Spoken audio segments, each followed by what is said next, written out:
एक क्षण के लिए भी ये मत सोचो कि तुम कमजोर हो। सभी के भीतर आंतरिक शक्ति का भंडार छिपा है। आज की कहानी 3 बहुत अच्छे दोस्तों की है। इन तीनों दोस्तों के नाम थे अरुण, राजू और कार्तिक। यह तीनों ही एक साथ एक क्लास में पढ़ते थे। तीनों दोस्त ट्यूशन भी एक साथ ही जाया करते थे। कार्तिक हमेशा क्लास में टॉप करता था और राजू एक ठीक ठाक स्टूडेंट था। वहीं अरुण बिल्कुल नालायक था। वैसे तो तीनों दोस्त एक दूसरे के साथ बहुत ही प्यार से रहते थे, लेकिन एक दिन किसी बात पर उन तीनों दोस्तों की लड़ाई हो गई। कार्तिक ने तो गुस्से गुस्से में यह भी कह डाला कि मैं जैसे क्लास में टॉप करता हूं वैसे ही जिंदगी में भी टॉप करूंगा और तुम दोनों जिंदगी में कुछ नहीं कर पाओगे। इस पर राजू बोला कि मैं भी जिंदगी में कुछ ना कुछ कर लूंगा, लेकिन अरुण तेरा क्या होगा।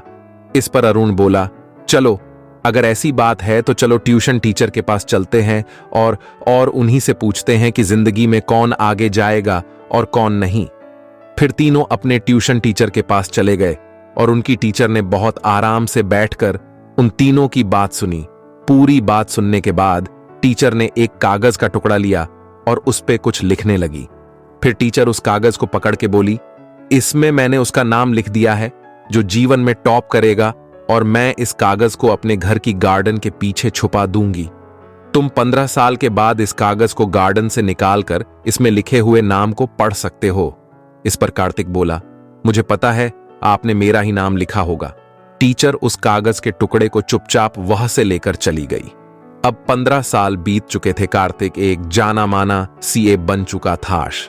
राजू एक एवरेज बैंकर था और अरुण का कोई अता पता नहीं था।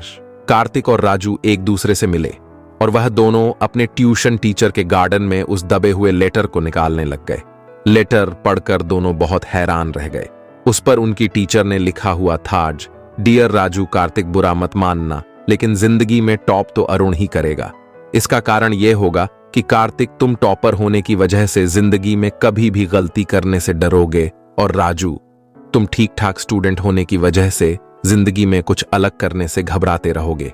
वहीं अरुण, जिसे कोई डर नहीं है और वह लगातार जीवन में पढ़ाई के साथ बहुत अलग अलग चीजों के साथ मेहनत करता चला जाएगा, जिसमें उसे बहुत सफलता हासिल होगी। इतने में दोनों की फोन पर एक ग्रुप वीडियो कॉल आती है। ये वीडियो कॉल अरुण की होती है, जो कि अपने पर्सनल यॉट से कॉल कर रहा होता है और कहता है कि दोस्तों, मैंने अपने रेस्टोरेंट में तुम दोनों के लिए स्पेशल खाना ऑर्डर कर दिया है और आज की पार्टी मेरी तरफ से होगी। उसकी यह बात सुनकर और उसका ठाठ बांट देखकर दोनों बहुत हैरान रह जाते हैं। नैतिक शिक्षा तो आज की इस कहानी से हमें यह सीख मिलती है कि जीवन में सफल वही हो पाएगा जो मेहनत से डरेगा नहीं और ना ही उसके नतीजे से घबराएगा और लगातार जीवन में कुछ अलग करने का प्रयास करता रहे।